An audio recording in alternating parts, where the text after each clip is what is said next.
suitable sensing system is required to determine the robot's position relative to the line and provide a position error to the control system. A number of constraints are required to be taken into account, including cost, analog-digital input-output limitations, size, and weight. Resolution, sampling rate, interference rejection, and reliability are considered among the most important requirements to be addressed. An analog sensor system was chosen over digital as it was found capable of achieving higher resolution at lower cost. Availability of digital input-outputs was also a contributing factor. A surface mount IR emitter detector sensor has been selected and tested with a variety of current controlling and voltage divider resistor arrangements to determine the sensor spacing required to achieve a suitable resolution based on height from the surface and the sensor circuit response.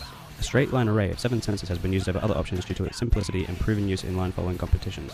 To improve sensitivity, Charlie plexing was implemented to fire IR emitters individually, however this came at a cost of increased PCB size and cost. Effect on the sampling rate was found to be minimal. A calibration step has been introduced which records the maximum and minimum sensor values over a white and black surfaces. These are just raw sensor data to a 0 to 100 range dependent on the sensor's location. A weighted average is used to determine the robot's position, and this compared to the current ideal position to calculate an error, which is fed to the control software. Digital outrigger sensors will soon be incorporated for start-finish marker, intersection, and corner marker detection. These will trigger interrupts to adjust speeds and the robot's ideal position. The circuit board has been designed to maximize use of surface area. So now Charlie can sense the line, it needs to know how to follow it.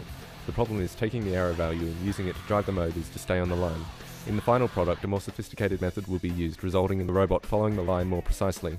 In the meantime, this problem is solved by slowing one motor down, causing the robot to steer towards the line. The power to the motor depends on the distance away from the line. Further away, the greater the difference between the powers supplied to the left and right motors. As you can see, if the robot is on the left of the line, the right motor slows down, causing a steer to the right, and vice versa for the other side. When there is no error, both motors receive max power. This is essentially proportional control, as the power applied to the motors is proportional to the error from the center of the line. The main difficulty surrounding this task is tuning the max and min power values to obtain accuracy and speed. With open loop motor control, we can take the sensor readings, calculate how fast we want it to go, and tell the motors to run at that speed. In a perfect world, that would be fine. However, due to motor mismatches, friction and such, despite being commanded to run straight, the robot may not necessarily do so. This is a bad thing. Duh. This is why we need to close the loop so the wheels are turning exactly as we want them. To achieve this, we use encoders to determine how fast the wheels are turning. Encoders work by having an encoder attached to the wheels and a sensor reading the number of times a pulse passes through in a given time. This information is then fed back into the controller, which is then used to determine whether or not the motor speed needs to be altered, closing the loop on our motor control system.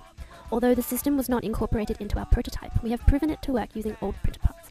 Here, the sensor is counting the number of pulses and the LED toggling on and off every quarter of a turn. The robot will need a battery system, which must be above all reliable. It will need to supply between 5 and 15 volts, but ideally, we will hold this between 12 and 14 volts in order to improve motor responsiveness.